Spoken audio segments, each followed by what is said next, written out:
This is a Zemex-Eikow vintage Japanese refractor, 60 millimeter. The reason 60 millimeter is important is that 60 millimeter is the maximum that you can actually see a very good iris disc when you're observing the stars, those ringed patterns around the sky.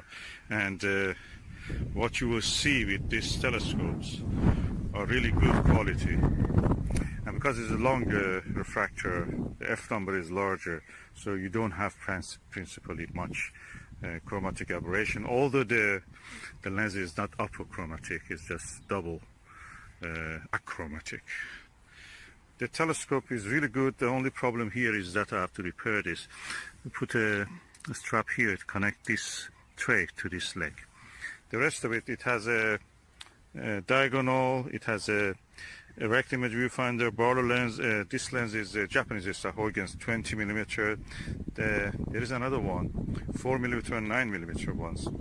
And the viewfinder is impressive. I built a lens cap for it, but there is no lens cap on this. And the view, I must say, that is good. It's good. It's impressive, better than what I thought.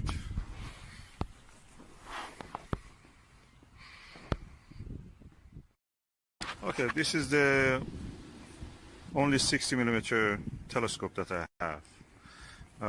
The mount of it is really impressive. What is impressive is the mount, and it has this declination and other adjustments. Really impressive. And 3 proper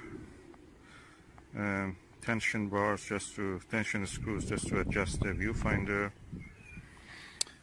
The mount is at the edge of being portable and or difficult, so it is really nice in that sense.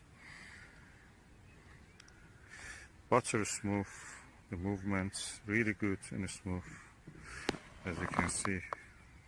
Quite easy to move it around.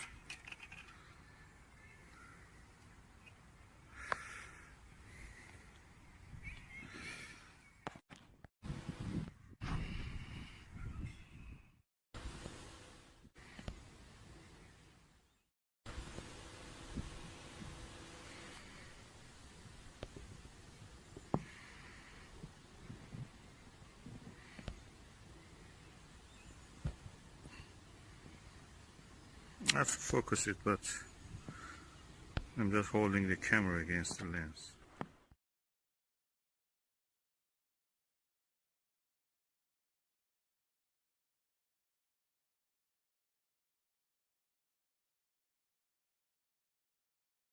Okay, tonight is the night of the classical telescope, so I'm going to observe with this Zemex telescope. It's a 60 millimeter refractor, and I'm using the 32 millimeter Butter Classic Plusle. The moon is in the higher sky. It's a little bit past the first quarter, and I'm looking forward to observe that.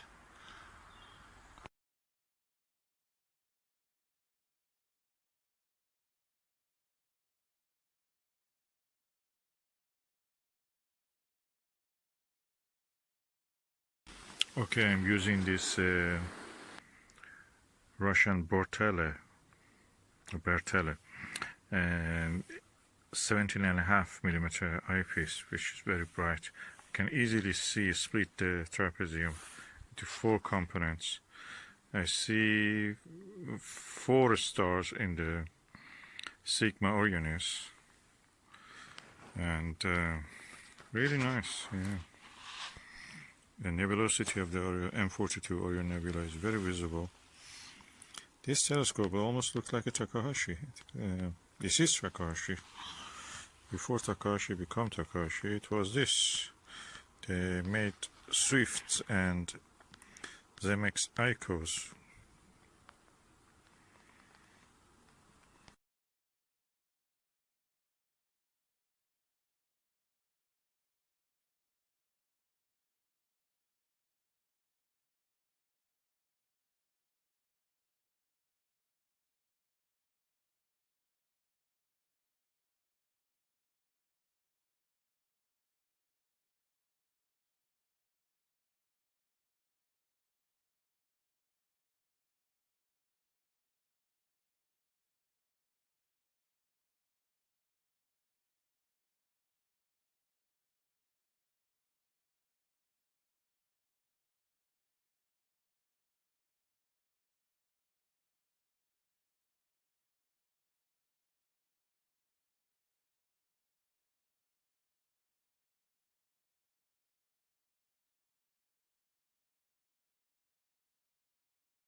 This is the unboxing of a refractor bag that I bought from China. Let's open and see what is inside.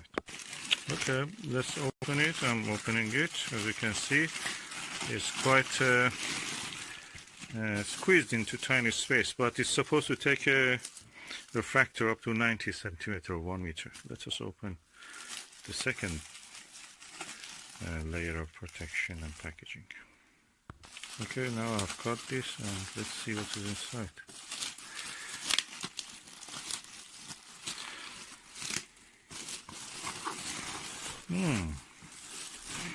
As I told, it's quite large. It easily can take 1 meter refractors. So I'm removing the plastic bag, and you can see this is the refractor itself, refractor bag. There is a zipper, and it's quite chunky. Let me open it. Okay, when you open it, there are 2 sections, or 3 sections. This side I was thinking for the optical tube, or that side, and this side will be for the mount, and hopefully a little bit of space left for the putting the actual head of the equatorial mount. That's the tripod, sorry, and the mount. So let me bring that and put it inside the bag.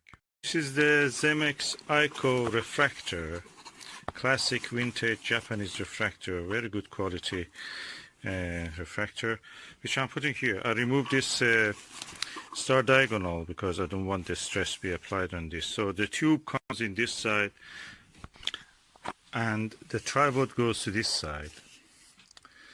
There is a little space here left which I can put the mount head with care. Let me see. And the control handles knobs goes here, both of them.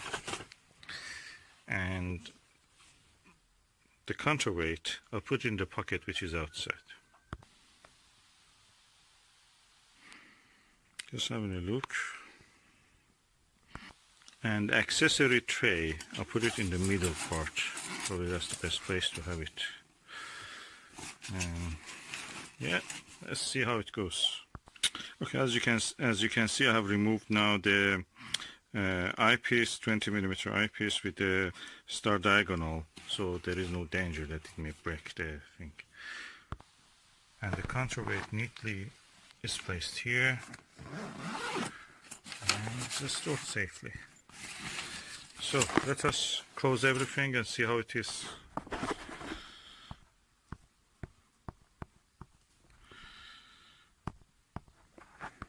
Yeah, quite nice package. The only thing is that I have to remember, this goes down part. I have to be...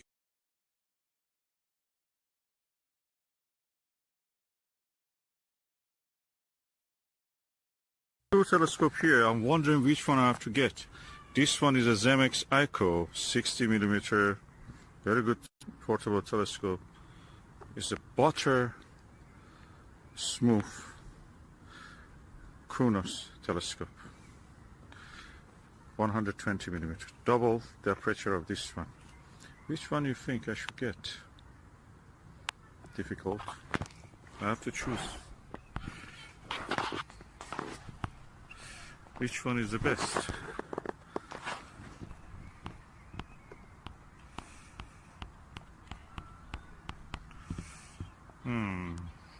Anybody can help me? Anybody who has experience with this telescope? 2 telescope here. I'm wondering which one I have to get. This one is a Zemex-Eikow 60mm, very good portable telescope.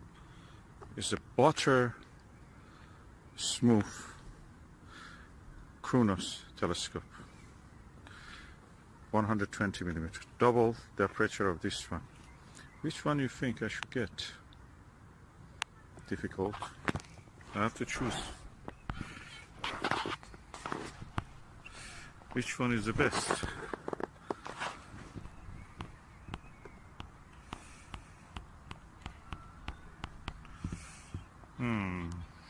Anybody can help me? Anybody who has experience with these telescopes? This is a Zemex-Eikow vintage Japanese refractor, 60 millimeter. The reason 60 millimeter is important is that 60 millimeter is the maximum that you can actually see a very good irid disk when you're observing the stars, those ringed patterns around the sky. And what you will see with these telescopes are really good quality. And because it's a longer refractor, the F number is larger, so you don't have principally much chromatic aberration, although the lens is not apochromatic, it's just double achromatic. The telescope is really good. The only problem here is that I have to repair this. We put a strap here to connect this tray to this leg. The rest of it, it has a diagonal, it has a erect image viewfinder, Barlow lens. This lens is Japanese, it's a Huygens 20 millimeter. There is another one, 4 millimeter and 9 millimeter ones. And the viewfinder is impressive. I built a lens cap for it, but there is no lens cap in this. And the view, I must say, that is good. It's good. It's impressive, better than what I thought.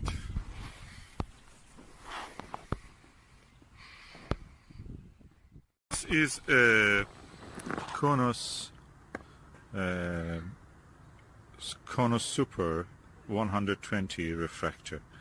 The focal point of this is 1000 millimeter 1 meter, and the F ratio or focal ratio is 8.3 F number. And as you can see, this is a quite large telescope, 5-inch almost, and is a refractor. You can see the lens. Let me turn on the flash so you can see what it is.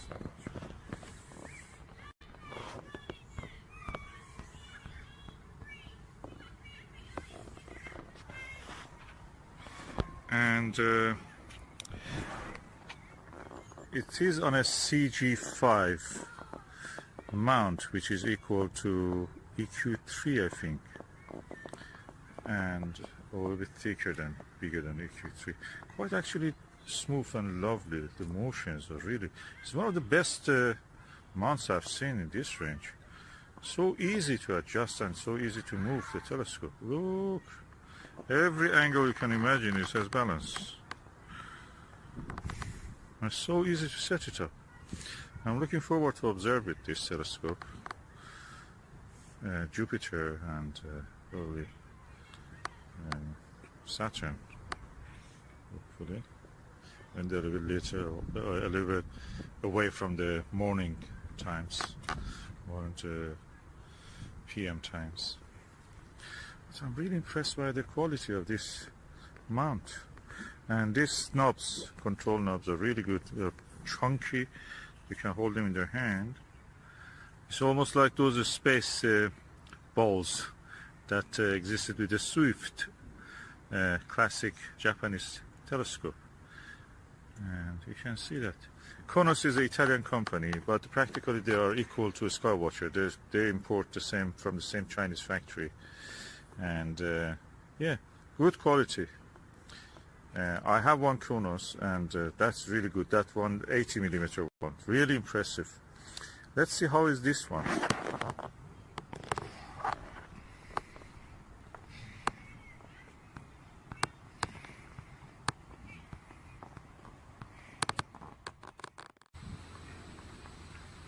As you can see, I'm now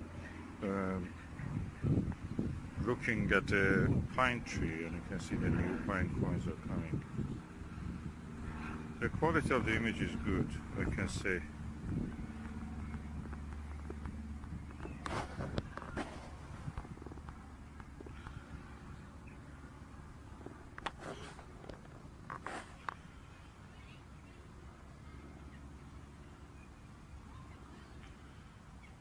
And the mount is so smooth. I've never seen such a smooth operation for a mount. This is through the Zemex-Eikow telescope. The same tree, the same pine tree.